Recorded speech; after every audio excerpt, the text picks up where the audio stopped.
Ladies and gentlemen, wonders will never end. And things are boiling nicely when it comes to politics here in Kenya. There is a serious message that has been released and appears to have shaken Ruto at the State House currently, and the message was delivered by his own Deputy President Professor Kithure Kindiki. Finally, Kindiki appears to have surrendered officially in the political battle between him and the former impeached Deputy President Rigathi Gachagua and other leaders from the so-called Mlima Kenya region. According to a post published by kenyans.co.ke, the message reads, as you can see on your screen. This is Kindiki who said this: "To my brothers and sisters back home who have been insulting me, I have forgiven you all.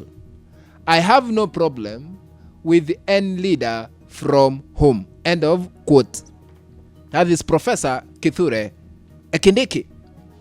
Ladies and gentlemen, before I continue analyzing these politics, I'm requesting, as you continue watching, please hit the like button.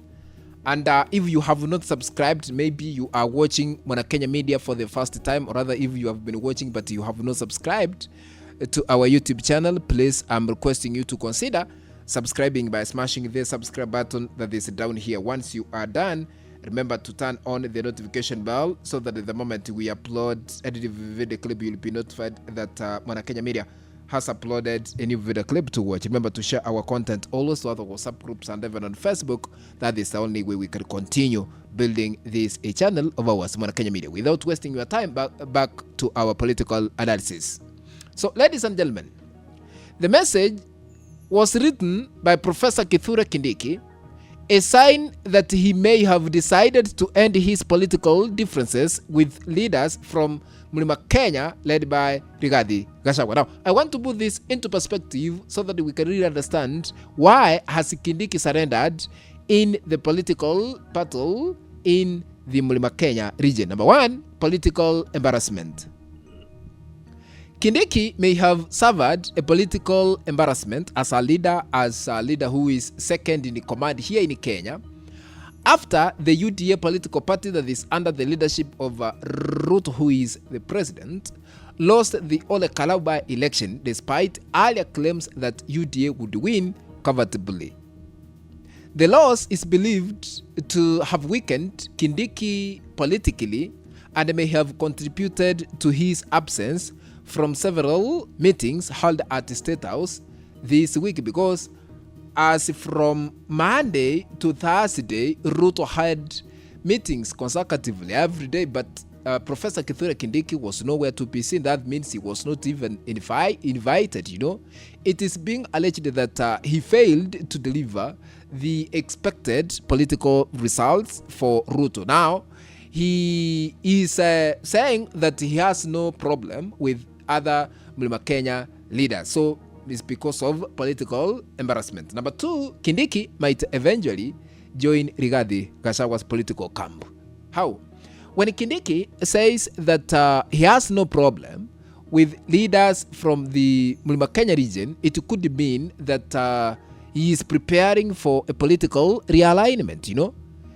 If Ruto eventually removes Kindiki from his current position as the deputy president and gives it, or rather that position, to ODM, because ODM is demanding the second position in order to deputize, or rather to support Ruto 2027, then Kindiki could be ready to work with other Mount Kenya leaders to challenge and remove William Ruto from power 2027. And if he returns to work, you know, with those leaders, he would already, you know, have asked for forgiveness, potentially making it easier for him to rejoin their political camp. I don't know if you can remember. About 2, if not 3 weeks ago, former impeached Deputy President Rigathi Gachagua told his supporters not to insult Professor Kindiki because Kindiki remains to be the son of Mlima Kenya. And he alleged that Kindiki is being humiliated in the government that is serving currently, and Gachagua welcomed Kindiki to Wamunyoro. If Ruto continues to humiliate Professor Kithure Kindiki, Wamunyoro and Rigathi Gachagua and his supporters are ready to receive him as their son so that they can reunite against President William Ruto come 2027.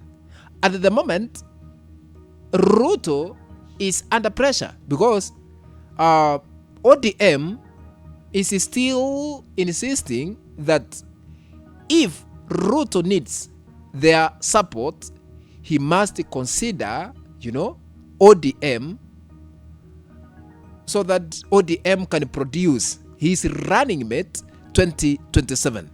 So the way things are, Kindiki is not comfortable with ODM in the government.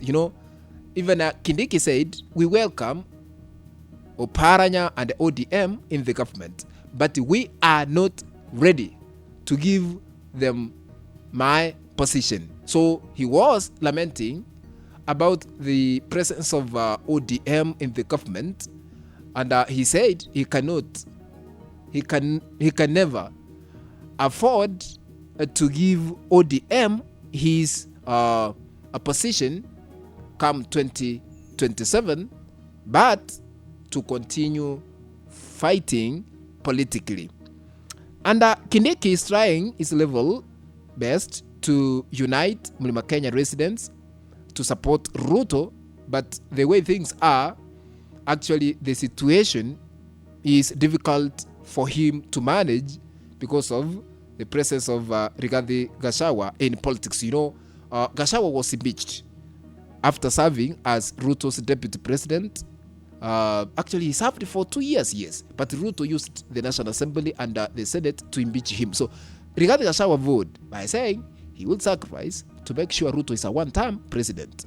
And actually, he has mobilized many residents and his supporters in Kenya not to support President William Ruto. That is why Kindiki amepata kazi ngumu, to popularize, or rather to look for a support for William Ruto.